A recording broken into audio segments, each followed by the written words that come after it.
Salve, salve, tribuneiros e tribuneiras de plantão, sejam mais uma vez muito bem-vindos no estúdio número 5 de Campos do Jordão, nosso Tribuna Cast. Campos do Jordão, a cidade mais alta do Brasil. Cada vez que eu falo tribuneiros, que é o estúdio número 5, o Carlos que está aqui, o Carlos Rosa Júnior, que está do meu lado hoje nessa entrevista que eu tenho certeza é de interesse público, é da toda a sociedade, e nós estamos aqui com pessoas renomadas como o nosso Carlos Rosa. Eu? Não, eu não Não. sou. E cada vez que eu falo o número 5, eu gosto. ele olha para mim e fala, caramba, cadê o 1, 2, 3 e 4? Temos aí também os nossos estúdios e aí. Vamos chegar. Toda a produção. Audiência, muito obrigado aí por vocês estarem nos aturando nessa terceira temporada do Tribuna Cast. Entrem lá nas nossas plataformas digitais, Tribuna Cast Oficial, YouTube, Facebook, TikTok, Deezer, Spotify. Seja um tribuneiro, uma tribuneira, e nós vamos ficar aí certamente muito felizes. Toda a equipe agradece, né? Que a bagaça aqui para fazer, ela tem um monte de perrengue, né? Tem um monte de treta. Parece fácil, mas a gente está sempre contando aí com o carinho de toda a nossa audiência, que graças a Deus está num nível bacana, elevado, sempre elevado. Carlão, nós estamos em constante evolução. Que bom. Nós estamos aprendendo a cada dia. O pessoal está conhecendo a gente na rua. Cara, é mesmo. Hora, cara. É que a gente era enferrujado, a gente estava começando, o negócio estava meio travado. Mas agora a gente já pode até, às vezes, tomar uma cervejinha, comer uma pizzinha, entendeu? Aliás, nós estamos aqui com o nosso médico, né? Terceira vez, nosso doutor, nosso cardiologista aqui, doutor Celso Amodeo. Tudo bem, doutor? Está aqui conosco em Campos do Jordão. Grande hoje está atendendo bastante gente aqui, doutor? Eu tenho vindo aqui uma vez por semana, né? Em primeiro lugar, olá a todos, é um prazer estar aqui com vocês. Todo nosso. E tendo paciente, eu venho. O senhor está atendendo. O senhor trabalha lá em São Paulo, né? Só para a gente reforçar aqui, o tribuneiro e tribuneiro que ainda não entrou lá no YouTube, por favor, entre. Temos lá 2 entrevistas sensacionais com dicas maravilhosas de saúde do Dr. Celso Amodeo, cardiologista, né? Um dos médicos mais renomados do Brasil, foi presidente da Sociedade Brasileira de Cardiologia, né? Isso. Né? Então, vale a pena vocês lá acompanhar todas as dicas que foram dadas e que nós teremos aqui mais dicas para você que está do outro lado aí da telinha ou está ouvindo pelo Spotify. Em São Paulo, é no Hospital do Coração? Eu sou cardiologista e nefrologista. Eu fiquei 39 anos no Instituto Dante Pazanese de Cardiologia, onde eu era o responsável pelo setor de hipertensão arterial e nefrologia. Nefrologia mais a problemas renais, né?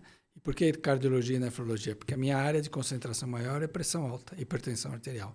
Então, juntando como a hipertensão é um inimigo silencioso que pode atacar o cérebro, o coração e os rins, com essa formação a gente tem tido atendimento grande na área de hipertensão arterial, no Hospital do Coração, Associação Beneficente de São Paulo, e também sou um colaborador voluntário da Unifesp, da Escola Paulista de Medicina, e lá a gente tem o famoso Heart Team, que é um grupo de profissionais que trabalham só com os casos mais complicados para tomada de decisões clínica, cirúrgica, hemodinâmica e assim por diante. Aqui em Campos do Jordão, o senhor atende também? Atendo. Aqui em Campos do Jordão eu estou atendendo na clínica integrada, né? Centro Integrado. Centro Integrado Médico. Centro Médico, né? E eu venho agendando consulta, eu venho toda sexta-feira oficialmente, mas às vezes, dependendo das atividades em São Paulo, vem mais cedo, vem um dia antes, um dia depois.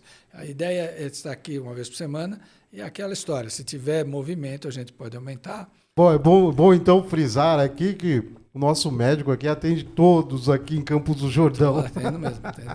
Isso é bacana. Uma clientela diversificada aqui, né? Isso é legal, isso é legal. Na primeira vez, nós fizemos aqui uma linha do tempo contigo, aí fizemos um geral aqui, né, Carlos? Um geralzão aí sobre várias anomalias, né, questões de saúde. Na segunda foi muito, repercutiu muito a entrevista que nós fizemos com o senhor. De transplantes, nós falamos sobre transplante, né, especificamente sobre transplante. Que aula, doutor, que aula que foi dado pra gente, hein?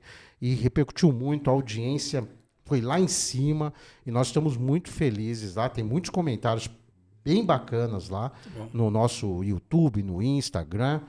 E hoje, tribuneiros e tribuneiros, o assunto não menos importante, né? É isso que fala, não menos importante do que os demais que nós conversamos aqui. Vamos falar justamente sobre, nós estamos aí no período, vai rolar o mês inteiro aí uma conscientização importante sobre uma campanha nacional. É isso, doutor? Explica pra gente aí, nesse mês, nós estamos no Abril Vermelho, né? Como é chamado, menos pressão. Nesse mês de abril, nós temos no dia 26 de abril a data oficializada pelo governo, que é o Dia Nacional de Combate à Hipertensão Arterial. O que é esse? Por que esse motivo? É um momento onde você faz uma série de campanhas, uma série de atividades no Brasil inteiro, chamando a atenção da população do grande problema que é ter pressão alta. A pressão alta é conhecida por nós, né, como o inimigo silencioso. Nos Estados Unidos, eles usam o The Silent Killer, que é o assassino silencioso. Para não assustar muito, a gente fala que é o inimigo silencioso, porque dá para evitar esse inimigo desde que a gente tenha uma abordagem adequada no tratamento. Então, a gente faz a campanha porque, em sendo uma doença assintomática, a pessoa não tem sintoma nenhum, só vai ter sintoma quando tiver as complicações, é muito importante que ela faça a medida da pressão arterial, principalmente aquelas pessoas que nasceram numa família de hipertensos. Isso é mais importante ainda. E aí, também as orientações que a gente faz ao longo todo desse mês e o ano todo, ao longo desse tempo todo, orientando os pacientes no momento não só da tomada de remédio, mas principalmente do estilo de vida. E aí tem uma série de aspectos que a gente tem que levar em consideração, aspectos do ponto de vista nutricional, aspectos no ponto de vista comportamental, aspectos do ponto de vista de sono, que tem outro aspecto muito importante, que é de falta de controle de pressão arterial, e manter um equilíbrio entre o que é você na sua atividade de trabalho, na sua atividade familiar, na sua atividade de lazer, que são todo esse equilíbrio que consegue manter a gente até o nosso sistema que a gente chama cardiovascular, de um comportamento normal que procure evitar o aumento da pressão arterial. Né? Mas doutor, é interessantíssimo isso, dá Você até animou? medo mesmo, viu? Você animou? Dá medo mesmo, hein? Dá medo. Só que assim, pô, o É o indivíduo, silent killer. o indivíduo ele consegue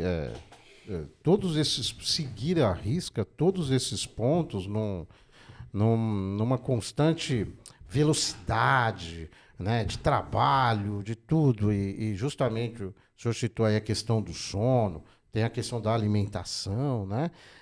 O indivíduo, tudo bem, ele consegue manter esse equilíbrio da vida dele? Veja. Dentro da sua experiência aí com os pacientes que o senhor sempre recebe?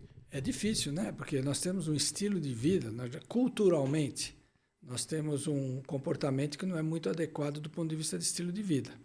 Então, do ponto de vista de fazer atividade física e de manter uma nutrição adequada. Quando eu falo em nutrição adequada, é um equilíbrio entre proteína, entre fibras, né, vegetais, entre frutas, entre carne, peixe, frango, essas coisas todas.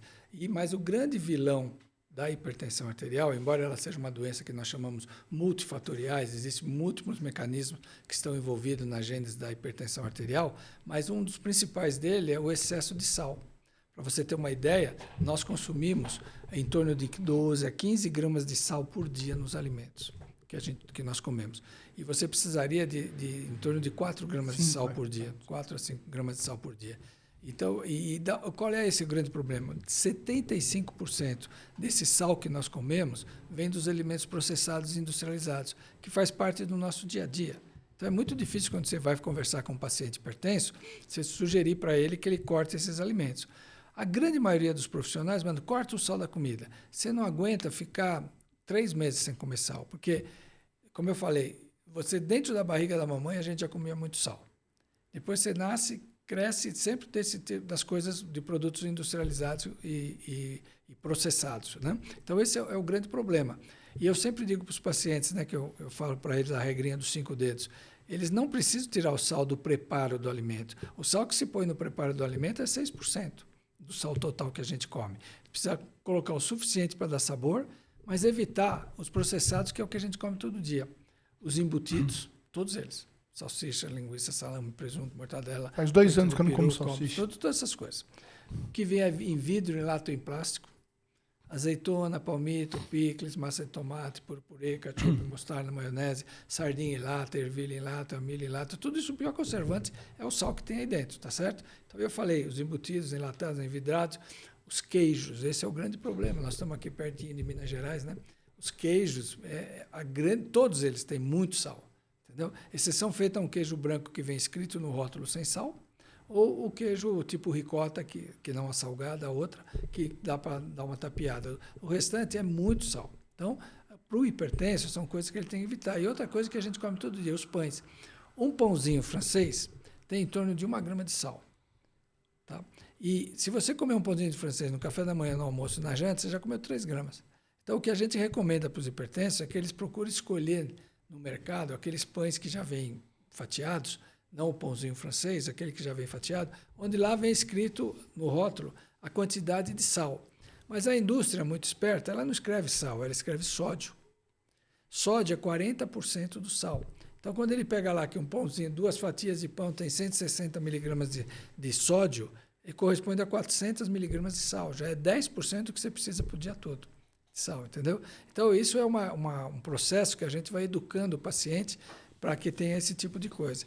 Os melhores locais onde se controla a pressão é quem trabalha com equipe multiprofissional. Por quê? Porque aí você tem uma nutricionista que sabe explicar bem melhor que o médico de como preparar o alimento com menor teor de sal. Você tem o pessoal da educação física, seja um fisioterapeuta ou um professor de educação física, que também orienta como que se deve comportar de acordo com a característica do paciente. Não adianta eu falar para você, sai, vai correr se você não gosta de correr. Ou vai para a academia se você não gosta de ir para a academia. Então, tem que ser adequado àquilo que você gosta de fazer com aquilo que você deve fazer, entendeu? Então, a gente tem isso daí, tem nessas equipes. Por que eu falei equipe multiprofissional?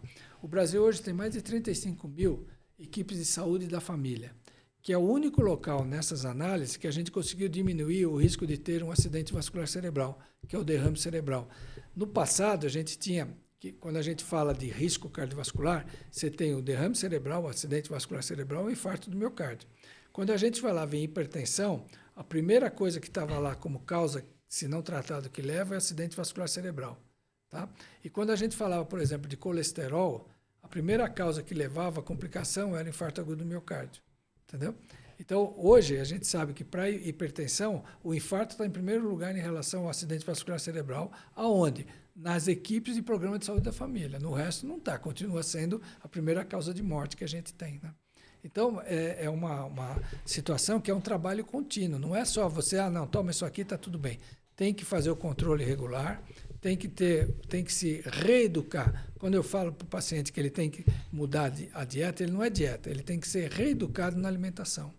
A dieta dá uma noção de começo, meio e fim, né? Eu vou começar isso, daqui a pouco eu vou parar e posso fazer o que eu quero. Exatamente. E um outro detalhe muito importante, quando a gente fala em reeducação alimentar, o ideal, que ninguém faz, é os 7 dias da semana. Não adianta falar, não, eu vou de segunda a sexta fazer direitinho. E final de semana eu tô lá na pizza, na churrascada e tal. Por quê? Porque quando você tem hipertensão, um dos mecanismos é porque o seu rim, geneticamente, ele não consegue manipular a sobrecarga de sal que recebe. Então, se você tem hipertensão e eu não tenho, nós dois vamos aí numa churrascaria e comemos tudo que tem direito, eu que não tenho problema, em 2 dias, no máximo, eu jogo esse sal para fora. Você vai demorar de 5 a 6 dias para jogar o sal para fora se você não comer mais sal. Ou seja, se você abusar no final de semana, você só vai botar em equilíbrio lá para sexta-feira dessa semana seguinte. De novo. Aí já vai estar o final de semana de novo. Conclusão, você fica em balanço positivo de sal. Doutor, eu tô achando aí que a gente tá assustando a nossa audiência pra caramba. Todo mundo. Porque, olha, eu tô ficando assustado, mas assim, realmente essa é uma campanha de impacto, né? Não, então, mas você veja, mas por que eu estou falando isso? Só para você ter uma ideia, a hipertensão arterial, ela pega em torno de 35% da população brasileira adulta.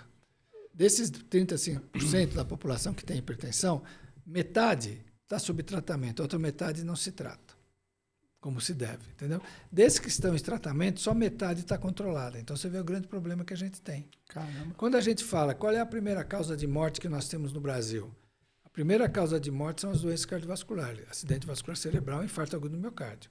Quando eu olho a acidente vascular cerebral, e eu vou pegar o atestado de óbito dessas pessoas que morreram, você vai ver lá que sempre vem lá, causa da morte, acidente vascular cerebral. Segunda vem assim, o que levou a esse fenômeno, a esse problema? Vem escrito lá, 80% desses atestados, você pode chegar aqui em Campos do Jordão, vai pegar os atestados de óbito aqui e vai ver o que tem acidente vascular cerebral. Vai ver 80% está escrito que o que levou aquilo lá foi hipertensão arterial. Tá? 80%. Se morreu de infarto, está escrito lá que 60% foi hipertensão arterial, que é uma doença sintomática. Então, o que eu estou falando é que existe essa estatística, que a cada 2 minutos alguém está morrendo no Brasil de infarto ou de acidente vascular cerebral. A cada 2 minutos? A cada 2 minutos. Porque são mais de 300 mil mortes por ano por essa doença no Brasil. Entendeu? Uau! Então, Cara, quando você fala em assustar, é quando porque, acabar o programa já morreu mais 30. porque nós, como médicos, é, ficamos assustados com dentro essas da- coisas. Entendeu? É verdade. É verdade. Não tem isso Que aí. loucura. É ponto básico. Por favor, doutor, repita novamente. A cada 2 minutos... São mais de 300 mil óbitos por ano por doença Quer dizer, cardiovascular. é 1.000 por dia. Se a cada que você tiver 1.000 por dia, É. se você tem duas mortes, a cada 2 minutos alguém está morrendo ou de infarto ou de AVC. Que loucura. Então, Serginho. é uma coisa que... E dá para evitar? Dá para evitar. Aí que está o negócio. Não adianta ficar com medo. Tem que saber ter atitude para poder mudar. Se você está dentro de uma família de hipertenso, você tem que prestar muita atenção no teu estilo de vida. Porque o porquê que indica quando a gente fala estilo de vida? Se você fizer um estilo de vida adequado, você pode até vir a ter a doença ao longo da sua vida, mas de uma forma muito mais leve e muito mais fácil de tratar. No indivíduo que não trata e vem com a genética da hipertensão arterial, ele vai ter mais cedo e muito mais difícil de controlar, muito mais fácil de ter complicações. Então, esse é o grande problema. Não é, a ideia da gente aqui com vocês não é assustar ninguém, mas sim mostrar uma realidade Informar, né, doutor? que está aí. E é uma coisa muito difícil. Por que você falou? Você falou, mas não é o que a gente faz. Porque existe uma coisa no nosso país, no mundo, chamado mídia. E você pega a televisão hoje, você liga, vê se alguém faz uma propaganda na televisão de um alimento que eu falei que não seja processado ou industrializado. De beterraba Porque- cozida. Não existe, doutor? né? Não existe. Não existe. Não, então, É? mas aí que está, o governo deveria estar fazendo isso, já que ele tem uma boa parte no trabalhado. Assim como você tem, toda vez que tivesse uma propaganda de um produto industrializado ou processado, que fizesse uma propaganda também de alguma coisa saudável, estilo de vida, atividade física, até essas... Hoje existem técnicas para controlar a hipertensão também, que não são nem medicamentosas, nem estilo de vida, tipo meditação, relaxamento, uma série de coisas que ajudam a controlar a pressão arterial, entendeu? Uau! Que da hora, cara. Muito bom. Tá aqui, ó. Tribuneiros e tribuneiros, doutor Celso Amodeu. Realmente, né? Quando eu falei da questão lá de... não é assustar, né? A gente realmente... O senhor, as suas dicas são tão preciosas que nos faz realmente já pensar, né? Em já mudar, né? Como o Carlos fez, né? Sim, eu ia falar, mudar, né? né? O estilo de vida, né? Foi basicamente o que ele falou. Hoje a minha alimentação, eu não como nada processado, nada. Eu nunca mais comi. Açúcar, zero. Eu do café, vocês até brincavam comigo, que eu fui tomar um café com açúcar outro dia, sem querer, não descia. Em 2 anos, mudou. Faço atividade física 7 vezes por semana. Açúcar, como a diz o dieta, Carlos. 7 dias. A dieta, o que o doutor falou, é muito importante, Serginho, porque assim, eu aprendi isso. Se você tem começo, meio e fim de uma dieta, você fica assim, ó. Puta, daqui 1 mês eu posso comer coxinha de novo. Daqui 1 mês eu posso comer... Com todo respeito, que coxinha é uma delícia. Daqui 1 mês eu posso comer pizza de novo. Quando você entende, aí entra um pouquinho de neurociência, que nesses 2 anos eu estudei muito para poder chegar nesse ponto. Mudança de hábito, mudança de ambiente, neurociência. Quando você entende que o brócolis é melhor que a coxinha e consegue mostrar isso Processar. pro teu cérebro, você ganhou tudo, velho. Acabou. Doutor, eu sou a outra ponta. Eu sou a ponta... Já conversamos aqui sobre isso. Até a cada entrevista, cada resenha que a gente faz aqui, doutor, contigo... Sérgio fica com mais medo. Eu tento mudar um pouquinho. Eu tento mudar um pouquinho os hábitos. Mas a churrascaria muito me interessa, essas coisas e tal. Mas agora eu estou tentando manter um pouco mais de controle. Eu era um cara que eu comia muito lanches processados, então, essas coisas, sabe, embutidos, enfim. E eu dei uma maneirada um pouco também, mas cada vez que eu converso contigo aí, tomara que eu consiga levar isso sempre adiante. O senhor falou a respeito da TV, e bacana, e parabéns, Carlos, pelo seu depoimento aqui, Pô, viu? obrigado. Porque foi um depoimento. E hoje, quantos quilos você tinha e quantos quilos você perdeu? Eu ganhei massa, porque o corpo tá completamente diferente. Na balança eu tô 20 abaixo. Eu tava com 104, hoje eu tenho 84. Hoje, a última vez que eu pesei tava com 85, porque final de ano, começo de ano veio, mas eu devo estar com uns 84, mais ou menos. Doutor, qual 20 que quilos. é o time do cara?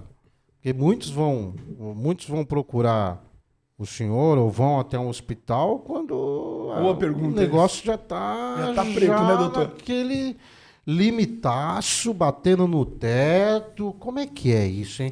Já que nós estamos falando aí de uma doença silenciosa, né?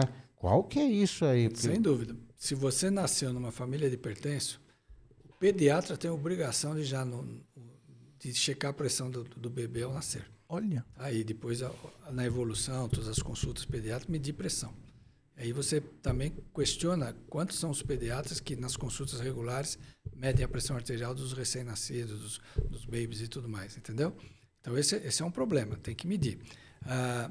Na criança, até os 3 anos de idade, mais ou menos, se tiver hipertensão, geralmente é um outro tipo de hipertensão que não é essa que nós estamos falando da população, que nós chamamos de hipertensão arterial primária. Na criança até os 3 anos, geralmente tem algum outro defeito, ou é um estreitamento da artéria do rim, uma malformação, ou é uma coisa, algum tumor em glândula adrenal, que a gente chama que é uma parte, são as coisas mais comuns em criança muito, muito jovem. À medida que ela vai crescendo, a primeira causa de hipertensão na criança é a hipertensão primária e está relacionada com estilo de vida errado. A criança está comendo tudo isso que eu falei, dos processados industrializados, está ganhando peso, ainda mais hoje em dia, que está difícil a criança fazer atividade física, a grande maioria está na frente do computador, está no celular, no intervalo da aula. Agora, graças a Deus, cortaram o celular das escolas, mas geralmente ficavam lá, você via nas escolas, todo mundo lá. Então, a criança ganha peso, e peso e pressão têm relação direta. Ganhou peso, sobe pressão. Perdeu peso, baixa pressão. Então, muitas vezes você tem pessoas que está difícil de controlar porque não consegue perder peso. Interessante o que o senhor falou agora, com relação à questão do peso. Então, é proporcional. Proporcional, sem dúvida. Tem que baixar o peso.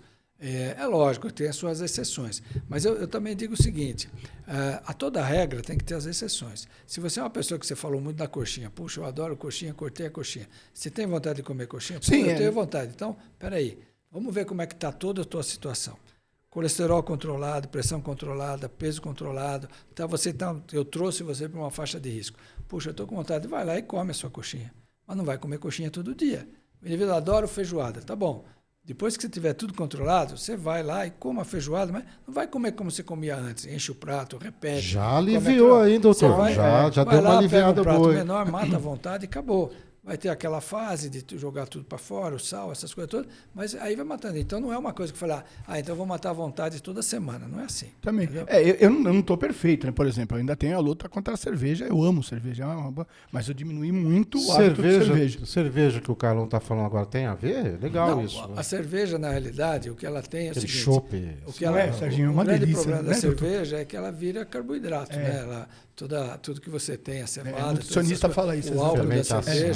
O álcool da cerveja também acaba metabolizando tudo em carboidrato, né? Então, aí isso ajuda o indivíduo a ganhar peso, né? E o álcool, ele em excesso, realmente, ele faz mal, dificulta o controle da pressão, tem uma série de coisas. Existem algumas coisas dizendo que em pouca quantidade, que seria só uma dose, uma taça de vinho, uma dose de uísque, ou uma latinha de cerveja, isso daí teria até um efeito relaxante. Hoje começa a se questionar se isso é verdade ou não. Mas, então, por exemplo, agora, eu estou participando agora, nós estamos elaborando a diretriz brasileira de hipertensão arterial. Então, fizemos esse final de semana a reunião, onde um dos pontos que a gente coloca lá é esse aspecto que vai mudar, que não é tome pouco porque relaxa, não, é para não tomar mesmo. Entendeu? Porque os outros efeitos são complicados. Então, isso aí deve sair até no próximo congresso de cardiologia que nós temos, nós vamos lançar uma nova diretriz brasileira.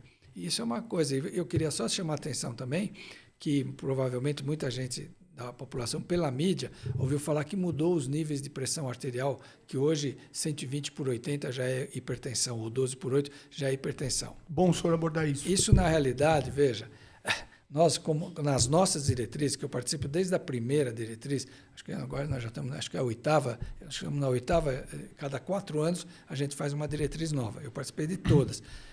Desde a primeira, praticamente, nós temos sempre colocando assim, abaixo de 120/80, pressão normal. Tá? De 120 a 129 e de 80 a 89, tá?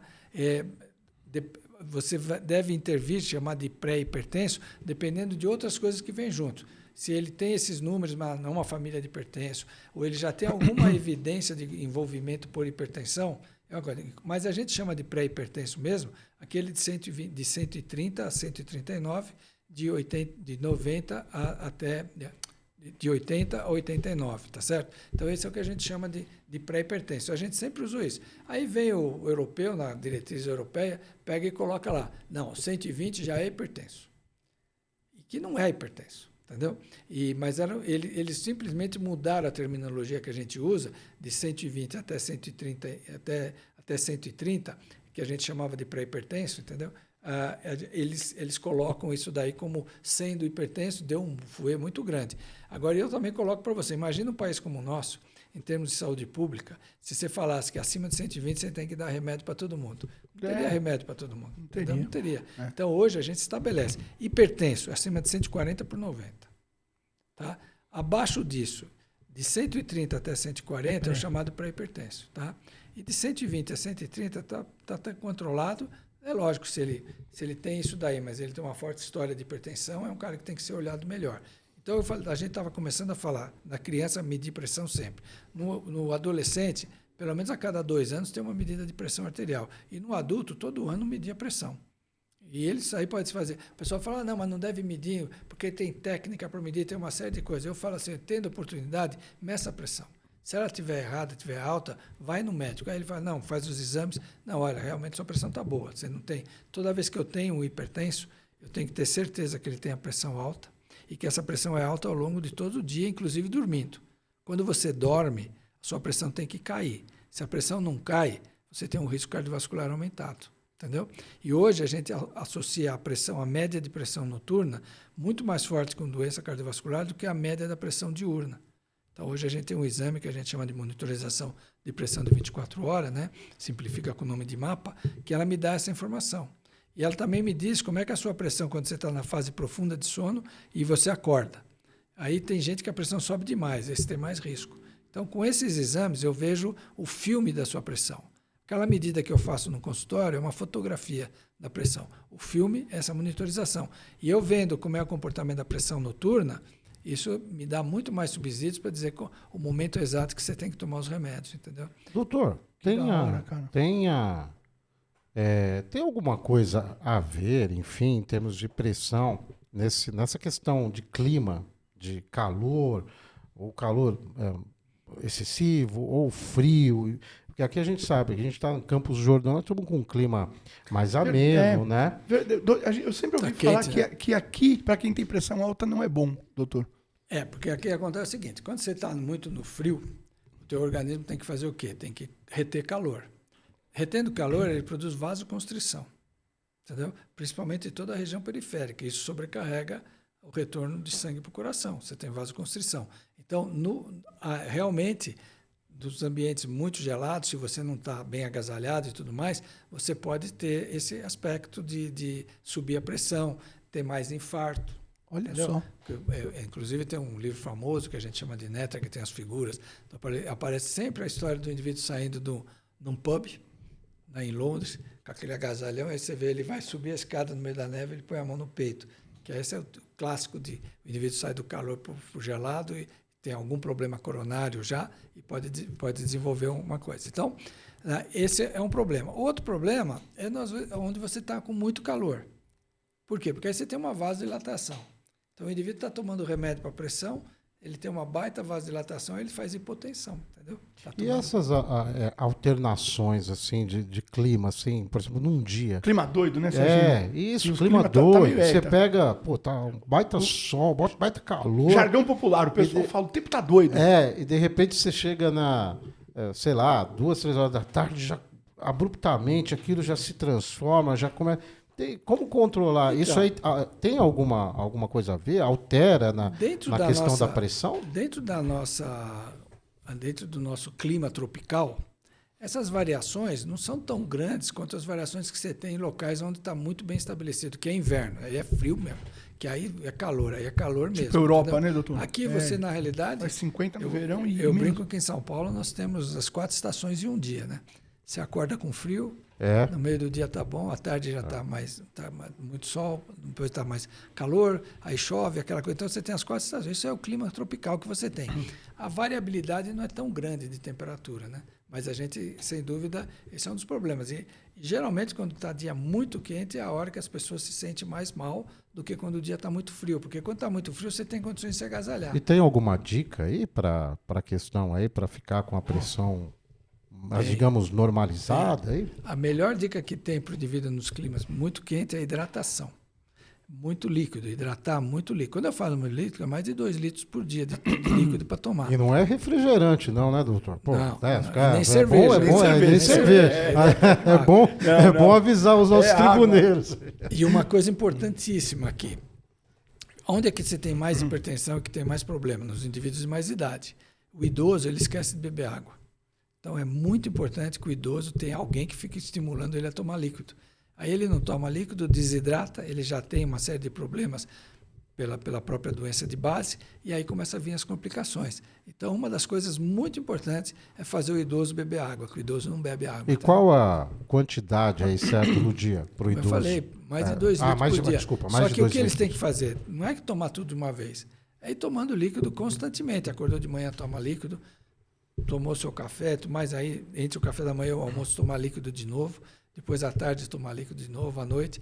Tem pessoas que à noite têm um grande problema, tomam muito líquido, não levanta à noite para urinar, o sono já fica dificultado. Quando é assim, a gente pede para tomar mais cedo, para ir dormir já com a bexiga vazia, aí sem ter problema de acordar à noite, ficar para urinar. E essa geração aqui, a nossa geração aqui, doutor, a nossa aqui da mesa, aqui, como é que a gente tem? Hidratar, então, é o caminho aí, quando está, né, nesse calor aí, louco aí. Também, quantos litros d'água, assim, para... É que eu tô também seria 2 litros, além do idoso, 2 para cima. Lógico, se você tem um paciente que tem problema renal, tem algum problema de insuficiência cardíaca, aí ele tem que ser adaptado pela orientação do médico do que vai poder tomar. Entendi. Agora, para nós aqui, que você não tem nada desse problema, é tomar pelo menos 2 litros de água por dia. Você fica com essa garrafinha aqui que tem... os caras pegam a garrafinha. Aqui, a produção tá me economizando aqui, doutor. Costuma dar... Antes tinha duas... Tá economizando agora? 2 garrafas, agora você tem o... Pô, o que tá acontecendo aí? Não, tá nada, que tá lá. Você pode pegar lá no nosso frigobar. Frigobar, nós temos água. Não, então, pelo menos 2 dessas que você tome. Legal. Na primeira parte do dia, depois na segunda parte mais umas 2. Nós falamos do calor, dessa temperatura maluca, alta e tal. E o frio? Um frio extremo? Então, o frio extremo ainda pode dar uma série de problemas, né? Então, a gente observa... Aqui no Brasil não tem tanto isso daí. Sim. Você vai para a Europa, próprios Estados Unidos, né, Nova York, tem uns frios lá que vai abaixo de 20 graus. Nossa, é duro. Pressão é um caso muito sério, né, doutor? Que a gente tem que estar muito atento, né? Com todas essas dicas que o senhor nos fornece agora e para todos vocês aí que estão do outro lado acompanhando esse bate-papo sensacional com o doutor Celso Amodeo. Dicas, importantíssimo. Né, o senhor falou, realmente, eu nunca vi nesses comerciais, TV, alguém, né, falando sobre brócolis, né? Ou verdade, algum beterraba. Legume bacana, beterraba. Você vê só essas propagandas malucas aí. Só de comida congelada. E a imagem do lanche faz com que você queira adquirir, para te dar aquela sensação, aquela água na boca, como dizem, né?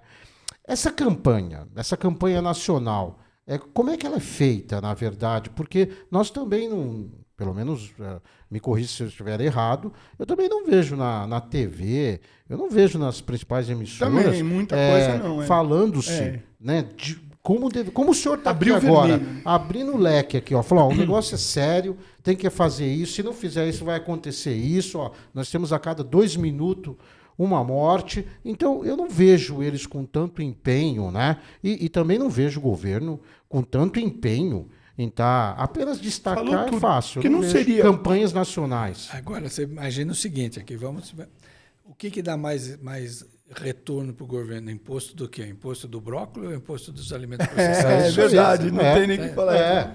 Porque a gente não vê, né? Mas, doutor, o cara sofrer disso, chegar no Sistema Único de Saúde sofrendo disso, não sairia muito mais barato se o tranquilamente. Não. Para nós, estamos falando como economia, como saúde pública. A coisa mais barata que tem é fazer prevenção primária. Prevenção primária. Não é, na hora que o cara infarta, o tempo que ele fica na UTI, o que o governo vai gastar numa unidade coronária, é uma fábula, entendeu? Para pagar aquelas coisas.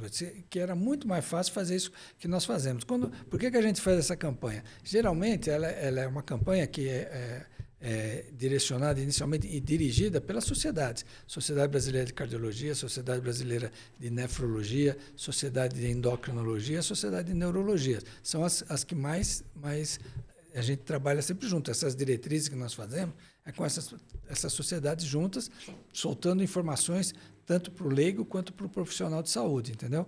Então, quando a gente faz a ideia de fazer a campanha, é justamente para ter essa onda de chamada de atenção. E aí a pessoa vai atrás, procurar ver o que está acontecendo. O Sistema Único de Saúde ele tem condições de tratar essas pessoas. Só para você ter uma ideia, isso eu tenho dados, nós temos trabalhos feitos, que hoje existe uma cesta básica de medicamento que o governo dá de graça para tratar a hipertensão. São 3 ou 4 classes de remédio que estão lá, que são de graça. Eu dou a receitinha, ele vai lá e pega o remédio de graça. E nós mostramos que se o indivíduo tomar realmente aquilo que está... Porque o grande problema da falta de controle de pressão é não aderência ao tratamento. Caramba, porque além o cara que tomar aquilo que está dentro da cesta, a gente controlaria... 80% dos hipertensos teriam a pressão controlada. Olha. 80% dos hipertensos teriam a pressão controlada. Já ia diminuir muito esse número de mortes. Não tenha dúvida. Drasticamente. Drasticamente, entendeu? Então, isso é uma coisa que a gente chama atenção. E por quê? O grande problema é que é uma doença assintomática. Você dá remédio que, dependendo da forma que você vai dar o remédio, pode eventualmente ter um efeito adverso. O indivíduo pode sentir uma tontura, pode sentir alguma coisa. Pô, eu não sentia nada, comecei a tomar isso, ele para de tomar o remédio. Entendeu? Por conta própria, não é que ele volta lá para não. Por conta própria. E hoje existe uma série de abordagens que você pode fazer no tratar. Então, muitas vezes eu demoro mais de 1 ano para acertar a pressão de um paciente. Porque, apesar de tudo que a gente conhece, porque eu sempre digo, o que existe não é doença, existe doente. E esse doente, esse paciente, cada um responde de uma forma. Entendeu? Então, eu preciso identificar exatamente qual é a forma que essa hipertensão está mais exacerbada. É só o sal? Será que ele tem algum problema renal também? Entendeu? Todas essas coisas a gente tem que olhar. Então, olhando isso, a gente consegue ajustar o tipo de medicamento que seja mais apropriado para aquele paciente e o tipo de orientação que ele deve fazer do ponto de vista de mudança de estilo de vida, né? Quando tem essas iniciativas aí, essa abordagem de maneira mais afinca, mostrando aí, ó, isso aqui, se você não fizer, vai acarretar isso aqui, você pode morrer, né? E também acho que às vezes precisa de um pouco de choque, né, Carlos? Eu acho. Alguma coisa de choque mesmo. O meu caso foi o choque, né? O medo de morrer. Um choque mesmo, a pessoa fala, pô... Você vai morrer. Ó, tô aqui assistindo aqui o doutor Celso Amodeu me falando tudo isso, eu tenho que realmente buscar aí, né, saber como é que está a minha pressão e tudo mais. Nessas campanhas, o senhor sente que aumenta o número, né, de pessoas que buscam se consultar, ir no hospital, ir ao médico para fazer toda uma medição, né, para ver como é que está o coração? O senhor vê? Sem dúvida. Tem um resultado? Eu acho que a gente deveria ter essa campanha mensal, não uma vez por ano. Eu acho também. Porque você tem realmente, você nota essa... Nós, como sociedade, a gente tem dentro da sociedade uma ala que trata exatamente da relação do médico com a população. Então, a gente faz uma série de campanhas. A Sociedade Brasileira de Cardiologia tem um FUNCOR, que hoje ele está incorporado dentro dos departamentos, mas eu fui presidente desse FUNCOR. O que a gente fazia? Programas de saúde para a população. Então, eu lembro que, dependendo das cidades que a gente ia, depois de você fazer o programa, tinha um apelo muito maior do paciente procurar o atendimento, para ver, escuta, eu estou tendo alguma coisa que eu não sinto nada. A ideia de falar pelo menos uma vez por ano, meça a sua pressão arterial, é muito importante, sem dúvida nenhuma. Isso aí, Carlos. Fique à vontade. Doutor, uma curiosidade, tem alguma, para vocês ter um infarto, até mesmo um AVC, alguma pressão? Bom, chegou nesse nível, vai dar infarto ou não? Ou não tem. necessariamente. É lógico que a pressão arterial ela pode aumentar e ela, 99% das vezes, não dá sintoma. Aquilo que o paciente procura, eu estou com dor de cabeça, eu medi minha pressão, estava alta, tal.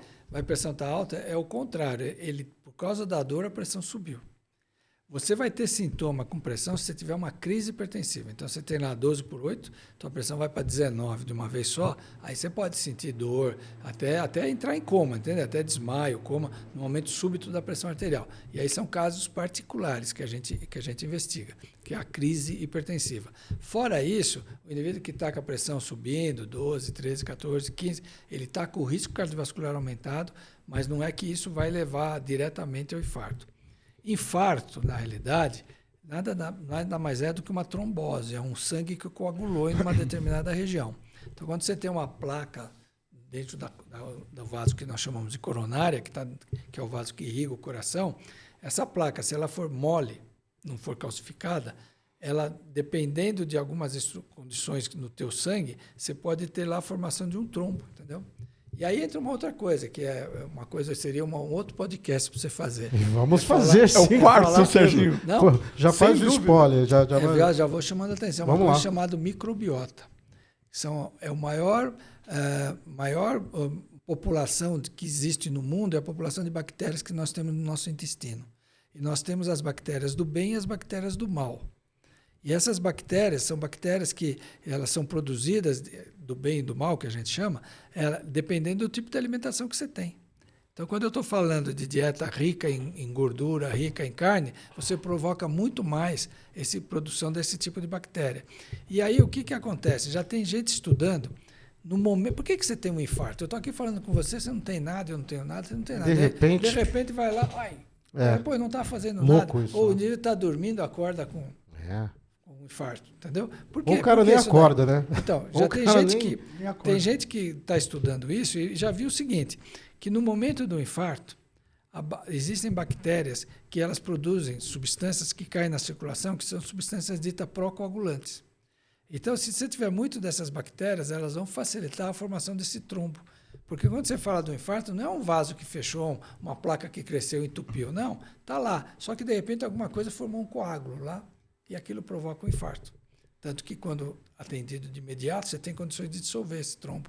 Né? A primeira coisa que a gente faz alguém que tem um infarto é pegar 2 aspirinas infantis e colocar para o indivíduo engolir. Esse truque eu já ouvi. E funciona, doutor? Não, você chegou no pronto-socorro com dor no peito, nem sei se está infartando ou não, mas está forte, está ruim, mete duas aspirinas. Tanto que tem a aspirina Prevent. Não, a aspirina de 100 miligramas, que é o baby aspirina, que é a aspirina de criança. 2 pequenas, aquilo já ajuda de cara, entendeu? Mas essa Prevent tomar todo dia? Depende do paciente.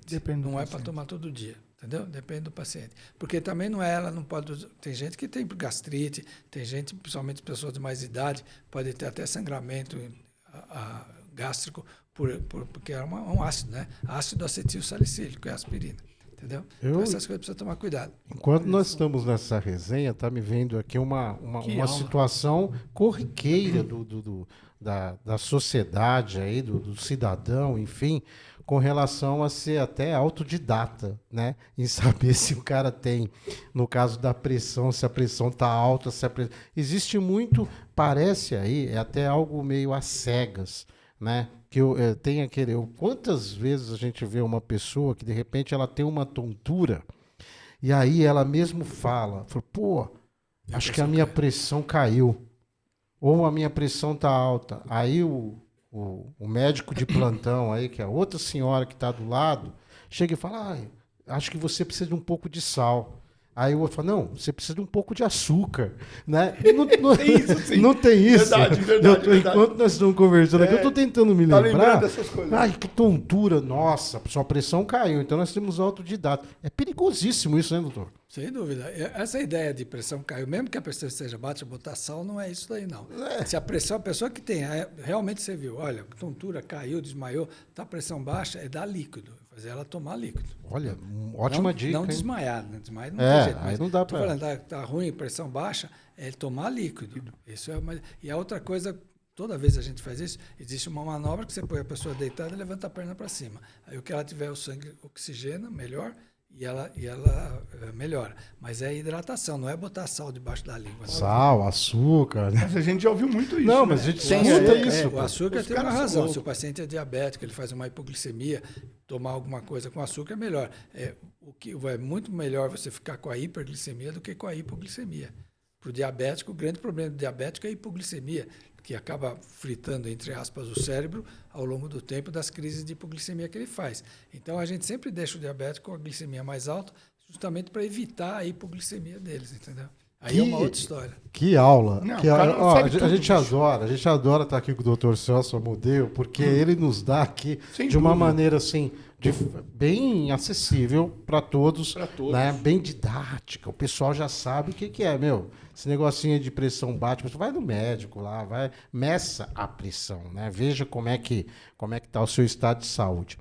Tribuna Cast Oficial, entre lá nas plataformas digitais, YouTube, TikTok, Deezer, Facebook, Instagram. Ative lá o sininho. Você que está ouvindo aí pelo Spotify também, a gente está com uma audiência muito legal, que às vezes o cara tá lá no volante lá e tá ouvindo Só ouvindo. o Tribuna Eu Cast. ponho no carro. Muito, muito legal mesmo. Muito Mandar da hora. um abraço aí para o Arnold Strass, Nosso o nosso Tutinha. O nosso Tutinha, que esteve recentemente aqui, viu, Carlos? Foi Nas da hora, cara, instalações aqui do Tribuna Cast, analisando tudo. Se saiu bem, cara. Vendo se o investimento dele Tava funcionando, né? Tava Mas ele Saiu bem, funcionando. Serginho. Ele foi bem, estava ele participou. funcionando. O Ivo Strass também aqui, que esteve conversando aí com o presidente da Câmara Municipal, e o Arnold, que é outro tipo. Que são irmãos gêmeos, Gêmeos, né? Irmãos gêmeos do Hotel Savoy Excelência. Mandar um abraço pro Fabinho Rotielli lá, o gestor do Grupo Savoy aí, ao Douglas, que tá ganhando uma bala aí da DF Studio. Douglas é rico, né, cara? É pra Douglas- caramba, né? Douglas Fagundes. Savoy Leilões, Jornal A Tribuna. Mandar um abraço aí para todos os nossos tribuneiros e tribuneiras, para toda essa audiência bacana. Como eu dizia, sempre é um prazer estar com o Dr. Celso Sempre. Amodeu, porque ele nos dá Sempre. uma Não, aula as dicas. aqui. Eu tenho duas Deve. perguntas, cara. Duas perguntas. Pode fugir um pouquinho do. Porque Vamos lá, os meus vamos lá, amigos. vamos lá. Eu me consultei com o Dr. Celso. E aí, tudo que ele me explicou, me ensinou, eu passei para os meus amigos. Porque o pessoal, né? Então, a curiosidade dos suplementos, doutor. Isso é importante. Porque tá todo mundo com esse tema: suplementação e testosterona. Aquilo que o senhor me ensinou lá, o senhor me Veja. deu uma aula ali. Suplemento, na realidade, o melhor suplemento que tem é o alimento que você come todo dia, tá certo? Então existe essa moda de você tomar whey proteico, essas coisas cheias de muita proteína e tudo mais. Para o indivíduo que faz atividade física, realmente a creatina é uma das coisas que ajuda você tomando diariamente naquela dose certa que tem, e precisa ver a que é boa, né? Porque você está cansado de ver a monte quantidade de- de coisa monte, que tem aí um que não monte, tem nada a exato. ver. É. E uma das coisas importantes é ver qual que é o tipo de suplemento que você vai tomar. Eu me lembro que eu morei nos Estados Unidos muito tempo, e havia até uma pesquisa lá que o pessoal tinha feito no mercado de todos os suplementos proteicos. A grande maioria tinha hormônio. Então, o indivíduo ganha porque a proteína... Não, era o hormônio que tinha lá dentro. Então, tava isso é um aqui, cuidado né? que tem que tomar. E faz mal tomar o excesso de proteína? Depende. Depende do paciente. Por exemplo, os hipertensos é uns que tem que tomar cuidado. Porque o que acontece com a hipertensão? A hipertensão ela faz o nosso rim hiperfuncionar. Tá? Você tem um hiperfluxo inicial, para depois você ter, né, hipertensão intrarrenal. Também ajuda com o tempo, se não tratado, vai dando insuficiência renal. Qual é outra coisa que faz você hiperfiltrar? Dieta rica em proteína.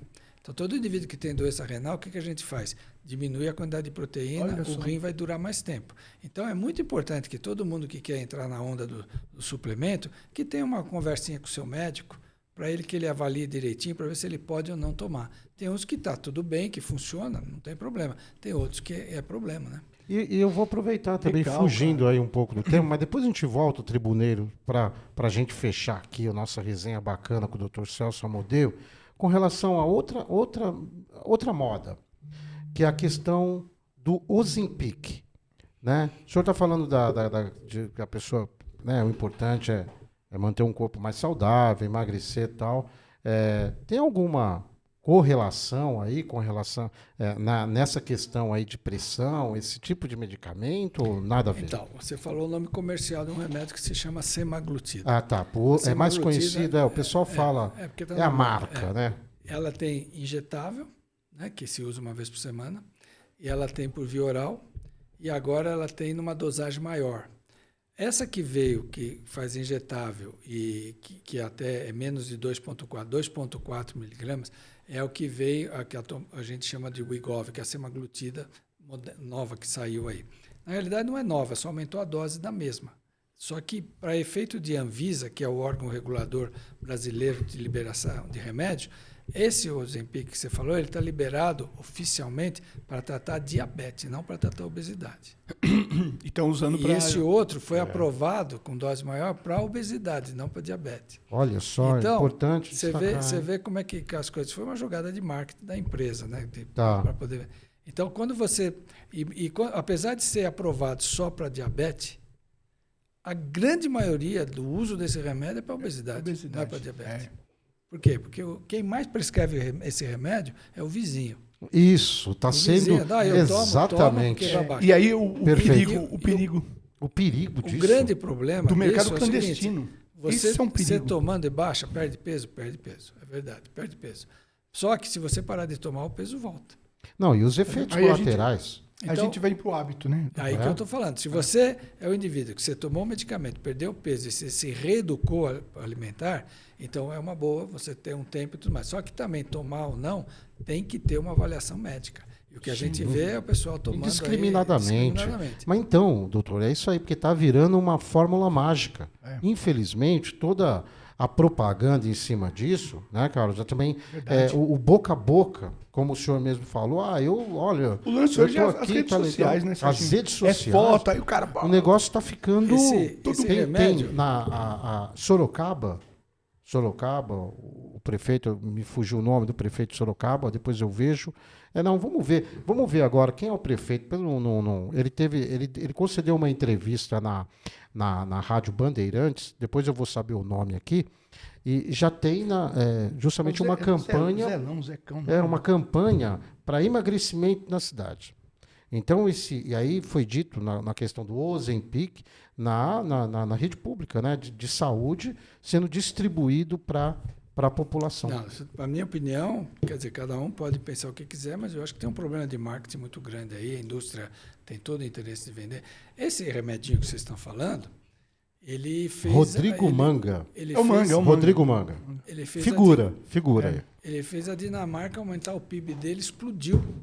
Porque essa empresa é da Dinamarca. Olha. Explodiu, foi o maior faturamento no governo, do PIB bruto da Dinamarca, foi em cima desse remédio. Cara, que entendeu? loucura. Foi em cima disso. Mas tem alguma coisa a ver com... Cara. Não tem nada a ver com questões de pressão, material, nada? Ela baixa a pressão em muito pouco. Nessa nossa diretriz, nós estamos comentando isso. De novo, esses remédios, porque não é só a semaglutida, tem outros medicamentos que aí...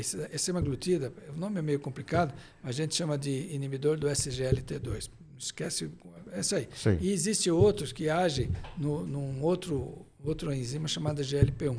Aí é uma outra classe de remédio. Essas duas são que estão em moda para tratar esses problemas de diabetes, principalmente, e para tratar também o problema da obesidade, perder peso, essas coisas todas, entendeu? Então, eu acho que é uma coisa que é um problema, mas e que precisa ser muito bem acompanhado, não é qualquer um que pode tomar. O mecanismo de ação, ele atua no centro da saciedade, diminuindo a vontade de comer, mas também diminui a vontade de comer porque ele diminui o trânsito.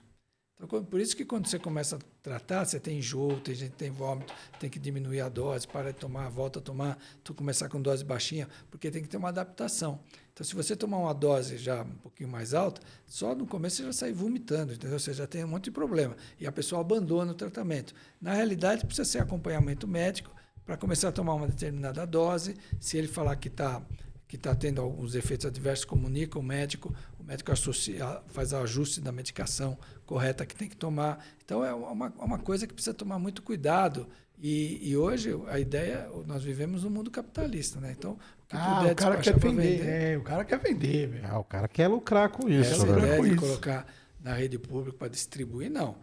Eu acho que tem que ter na rede pública todas as medicações, se possíveis. Essas ficam mais difíceis porque são muito mais caras. O que o Brasil gasta com judicialização de medicamento é um absurdo que tem aí dentro, entendeu? Que a pessoa, todo mundo tem o direito e vai judicializa, Nossa, e o governo tem que ir lá pagar. Isso é um problema sério que a gente tem. Mas eu acho que precisa ter um bom senso de saber quem precisa tomar. Não é colocar na rede para todo mundo. É colocar na rede, mas tem que ter alguém que vai avaliar direitinho. Olha, o senhor realmente precisa disso. Aí dá e vê, ele consegue obter, sem dúvida nenhuma. Caramba, Fique à vontade, meu doutor, querido Carlos. Outra curiosidade. Não, eu gosto que é incrível, cara. É incrível. É uma enciclopédia da saúde. Eu tinha perdido a palavra. Doutor, o senhor conhece um médico famoso americano, David Sinclair, que está prometendo aí a fórmula mágica do já ouviu falar? Já ouvi falar, mas não... Mas ele é o médico reitor de Harvard. Tá bom, mas... Esse cara, eu li alguns artigos, né, a respeito das coisas que ele promete e tal. Eu não manjo nada, eu só leio e entra aí. Não sei nem emitir opinião, mas o que o senhor acha? Eu já leu alguma coisa a respeito? Porque também, assim, entre os amigos assim que faz academia e tal, sempre tem esse bate-papo, né? Na verdade, a gente quer viver cada vez mais e melhor, né? Esse é o grande... Esse é o grande lance de todo mundo. De todo mundo. Mas, na realidade, para você viver mais, você tem que ter uma qualidade de vida boa. Esse começa por aí, né? E hoje, com o melhor entendimento da genética, com o melhor desenvolvimento de interferência até em determinados pontos da genética, que a gente chama de DNA, RNA, essas coisas, está surgindo muita coisa nova, que, sem dúvida nenhuma, nós estamos vivendo mais. A vida média da nossa população está aumentando, né? Entendeu? O grande problema é que você fala assim que a gente vive mais, mas em países como o nosso, a diversidade é tão grande, né, que você ainda tem mortalidade infantil, é problema. Sim, ainda. É. Por quê? Porque o problema não é a mortalidade, não é a criança tratar. Você pode tratar, mas onde ela vive, saneamento básico, você já viu o que você tem no Brasil de rede de esgoto? Sim, sem dúvida. É mínimo que você tem perto do que precisava ter. Então, tudo isso muda o cenário. Aí, quando você pega, por exemplo, países como outros países mais desenvolvidos, onde você tem essa assistência mais adequada, isso permite que a pessoa comece a vida já de uma forma diferente. Então, a longo prazo, sem dúvida, vai viver mais, né? E na realidade, hoje, quando eu estava falando de DNA, existe o que a gente chama de cromossomos. Nós somos feitos de cromossomos, né? Essa é a parte genética da coisa. A ponta deles a gente chama de telômero. E esse telômero, quanto mais longo, mais tempo você vai viver. Só que o telômero, ao longo da vida, pode diminuir dependendo do teu estilo de vida. Então, tudo isso que eu falei diminui o tamanho do telômero. Fumo, entende? Alcoolismo, tudo isso, esse tipo de dieta errada, diminui o tamanho do telômero. Isso determina uma diminuição de vida, né, menor. Existe um dos prêmios Nobel da medicina, foi a pessoa, uma mulher, que descreveu o telômero e mostrou o que interferava a relação, no tamanho do telômero com outras coisas, entendeu? Então, você viver muito ou pouco vai depender muito de toda essa... Primeiro, depende de como você nasceu. Esse é o grande problema. Porque a genética já veio. E o pessoal fala de expectativa de vida, né? De tempo, e tem que ver também como é que vai se viver essa expectativa, também. Esse tempo. Aí já é um porque problema social, os caras falam assim, também. É uma coisa engraçada, os caras falam assim, porra, você fez 50 anos de idade, você tá na metade da sua vida. Eu falei, caramba, na metade? Será que você vai a 100? Pô, será que você vai a 100? Não tem assim, não, metade da vida, hein, cara? Pô, mas como assim? Que pretensão é essa? Eu vamos acho, até 100? Não vou. Mas de que forma? Né? O grande lance aí é a forma como você vai se deparar com essa expectativa. O problema não é você chegar ao 100, é a forma que você vai chegar. Você vai chegar, lógico. Entendeu? Porque hoje, nós aprendemos que tem coisas pior que a morte. É o indivíduo que fica dependente totalmente dos outros e não se comunica. Hoje você tem isso todo dia. Aí, quer dizer, ele não tem vida, não tem qualidade de vida, e você não pode, ainda tá atrapalhando os outros. Tomar nenhuma... Você vai chegar com essa qualidade de vida, né? Então, se você chegar até onde você chegar, eu sempre digo o seguinte, você quer viver muito? Eu quero viver até quando não estou incomodando ninguém, que eu posso chegar e eu tomar as decisões sozinho. Agora, se você ficar dependente de alguém, a coisa é complicada, né? É complicado. É isso aí.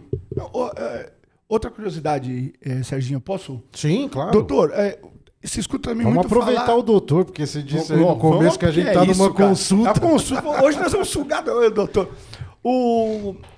Qual é a relação entre você ter um CO2 bom e qualidade de vida? O que você chama de CO2? Explique o CO2 Esse para... está lendo muito. explique para os tribuneiros e tribuneiras. Não, eu que falei errado. Pode ser que eu que tenha me enganado. A quantidade de oxigênio que o teu organismo consegue processar. Sem dúvida, o oxigênio é uma coisa fundamental para a vida. Então, se você está, por exemplo, aqui é uma maravilha. Aqui é uma maravilha. Até sem dor de cabeça, porque vem de São Paulo cheio de fumaça, né? Aí vem para cá, respira muito, fica até com dor de cabeça. Mas sem dúvida nenhuma, é a fonte da vida, né? E quando você tem aspectos onde a taxa de O2 é mais baixa, ou seja, o CO2, que é o que você joga para fora, está mais alta, você tem dificuldade de fazer o que a gente chama de formar a oxihemoglobina. A hemoglobina, o que é? É o caminhãozinho que leva o oxigênio para os tecidos. Então, ele vai lá no pulmão, pega a molécula de oxigênio, cai lá dentro e ele vai para todo lugar. O indivíduo fuma, aquele oxigênio cai fora entre o monóxido de carbono. Aí a hemoglobina está levando o quê? O monóxido de carbono para os tecidos. Isso que vai danificando todo o nosso organismo, entendeu? Ou ele vive num ambiente muito, muito poluído. Então, é muito gostoso você ir lá para a Avenida Paulista, não é bonito? Aí eu vejo o cara correndo. Ibirapuera, já tem estudos feitos no Ibirapuera, que é maravilhoso. Eu acho que maravilhoso. Para mim hoje, gostoso, agora que foi privatizado, está mais bonito ainda. Só que lá está mostrando o seguinte, final de tarde, já tem a qualidade do ar é tão ruim que tem até metal pesado que você pode inalar. Olha, lá dentro. cara. Por quê? Porque em volta é uma poluição total em termos de trânsito e tudo mais que os carros jogam para fora. Então, até você fala assim, que hora que eu devo correr? Aí tem gente que fala, não, de manhã cedo é mais perigoso. Mas se eu tiver que optar entre correr de manhã e correr de noite, eu prefiro correr de manhã, que a concentração desses metais pesados, esse oxigênio é menor. Entendeu? Então depende de onde você está. Não há aquele acúmulo, né? Até agora, aqui não tem isso. Aqui não tem isso, mas também eu vejo na nossa avenida aqui, ficou bonito aí, né? O pessoal correr, mas você corre junto com os caminhões jogando aquelas fumaças. Também. Também. Tem que tomar cuidado, mas sem dúvida, o clima aqui é uma coisa maravilhosa. Mas sabe que nós temos um projeto aqui, eu vou já fazer dar um spoiler, né? Nós temos um projeto aqui, uma grande obra, né, que está sendo estudado aqui justamente para a gente criar um acesso para os caminhões que não seja passar aqui nessa avenida e tal. Então tem estudos já que já um rodoanel aqui. Um rodoanel. Ajudou vai ter um rodoanel aqui vai ter um rodoanel no Jaguaribe. Vai ter um rodoanel ali, hein? Doutor, fale aí pra gente estar aí. Tudo bem, Carlos? Perfeito, gente, né? Nossa, pô, é sempre sempre bacana estar com o doutor Celso Amodeu, né, que está com a esposa, né, em Campos do Jordão, né? Ela é tá dando um rolê minha aí, esposa doutor? nasceu em Campos do Então, Jordão. o senhor falou, ela né, na outra vez, jordanense aqui, conhece tudo. Gosto muito daqui. Tá, e o senhor disse que foi lá na Vila Santa Maria, nossa parceira bacana, a vinícola, né? Gostou de suco lá? de uva, viu? Porque eu estava dirigindo. E gostou da Vila Santa Maria? Muito bacana, né? Bacana. Um grande beijo para a Celinha, para o Christian, e nós esperamos que eles estejam aqui novamente. Eles voltem, né? Poxa, que eles voltem. Foi sensacional a entrevista. Campanha nacional, mês de abril, as dicas já foram dadas aí. O senhor já tem uma ideia aí de como é que vai ser passo a passo, dia a dia, aí, o que vai ter aí para toda a população, a sociedade, para essa questão de conscientização? Então, veja, nós como sociedade, nós temos sociedades regionais, que são filiadas à sociedade brasileira, e aí determinar todas as regionais no Brasil todo tem. Cada regional tem a sua liberdade de fazer a campanha. Geralmente, a gente manda um press release para todas as empresas de comunicação, dizendo que é o dia que precisa. Aí eles começam a chamar para fazer na mídia, em todos os canais de televisão, jornal, revista, começa a chamar o pessoal para falar sobre isso para a população. Além disso, também existem as campanhas que lá em São Paulo a gente vai para o metrô, mede pressão, o pessoal tem gente que é contra isso, eu não sou, eu acho que tem que ir medir, a população se entende, porque geralmente, se eu medir a sua pressão agora, e eu fizer 3 medidas com intervalo de 2 minutos, você vai ver que a terceira medida é bem mais baixa do que a primeira. Então, geralmente, quando você está fazendo campanha na rua, a primeira medida sempre vem mais alta. E por que isso se dá, doutor? Porque é a parte de você ter o que a gente chama de atingir o ponto de equilíbrio, entendeu? Então, precisa saber. Esse é um grande problema. Toda vez que se você foi comigo, você viu que eu medi sua pressão pelo menos 3 vezes. Foi. Pé, então, sentado, o ideal aí deitado. seria... Boa essa, hein? O ideal, então, seria medir umas 3 vezes... Toda vez que alguém for medir pressão em casa... Eu prefiro que meça no braço do que no pulso, porque no pulso dá muito problema de erro. O O braço tem que ficar na altura do coração, onde está o manguito que vai medir a pressão. De preferência sentado, com a perna descruzada, bexiga vazia, pelo menos 1 hora sem ter consumido alimento e nem fumado, entendeu? Aí você vai medir a primeira medida, anota, espera 1 a 2 minutos, mede a segunda e mede a terceira. Entre a segunda e a terceira, a variação tem que ser menos de 10 pontos. Se tiver, essa é a tua média. Se ainda na terceira medida a diferença for maior, vai para uma 4ª medida da pressão arterial. Essa é a medida ideal. Agora, quando eu faço uma campanha, não dá tempo de eu ficar fazendo aquela fila de gente, não dá tempo. Aí você mede a primeira vez, está mais alta. Você só dá a fichinha para ele, procura o seu posto de saúde, o seu médico, para confirmar que essa pressão está mais alta. Aí o indivíduo vai. Perfeito. E aí ele vai ter esse processo que eu acabei de falar junto ao profissional de saúde, entendeu? É importante. Então, essa é uma das coisas que a gente faz. Outra coisa é fazer programas onde você possa educar a pessoa do ponto de vista da alimentação, o que vai comer, não vai. Esses programas matinais, que se fala muito de comida, chefe de cozinha, então a gente faz campanhas também, colocando esse pessoal para participar.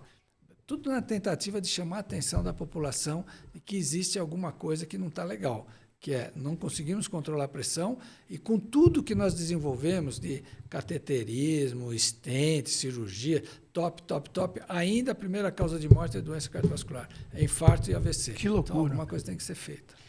Tribuneiros e tribuneiras de plantão, estivemos aqui com o nosso querido doutor Celso Amodeu, fantástico, cardiologista e também nefrologista, né, do Hospital do Coração em São Paulo e aqui em Campos do Jordão, no Centro Médico. Vamos lá, Carlão, onde fica o Centro Médico para sintonizar ali na o rua pessoal? para quem é daqui de Campos do Jordão, na rua da Pernambucanas ali. E que para quem não é de Campos do Jordão é só perguntar aqui que a gente manda. A gente manda aqui nessa bagaça, né? Doutor, mais uma vez, muito obrigado por sua presença. Uma enciclopédia da saúde, doutor Celso Amodeu, nosso colunista aqui do jornal A Tribuna, sempre atento aí, e passando para vocês, para todos nós aqui, dicas importantíssimas para que você tenha uma melhor qualidade de vida. Doutor, mais uma vez, obrigado e, por favor, a casa, o TribunaCast, está de portas abertas sempre aí para a gente estar dando boas dicas aí de saúde para toda a população. Eu agradeço o convite e acho que, na realidade, não é só um bate-papo agradável, mas uma obrigação da gente usar todos os meios de comunicação possível para chamar a atenção da população desse grande problema que a gente tem, que são as doenças cardiovasculares, que mata mais que câncer, mata mais que AIDS, mata mais que Covid, mata mais de qualquer coisa. Quer dizer, nós estamos aí, quando vem a crise, né, mata mais que a dengue, e se fala muito disso e não se fala da hipertensão, do colesterol elevado, que é outro problema. Então, eu agradeço muito e estou sempre à disposição de vocês. Muito obrigado. Obrigado, Carlos. Obrigado, doutor. Obrigado mesmo. Viu? Obrigado, Gui. Obrigado, tribuneiros e tribuneiras, em especial a você, a nossa audiência que nos atura aqui desse lado. TribunaCast vai ficando por aqui. Até a próxima terça-feira. Procura um médico aí, procura o doutor Celso Amodeu aqui, para você que é de Campos do Jordão, está aqui no Centro Integrado, Centro Médico, né? E lá em São Paulo também tem o Hospital do Coração. Um grande abraço, um beijo no coração de todos vocês e até a próxima.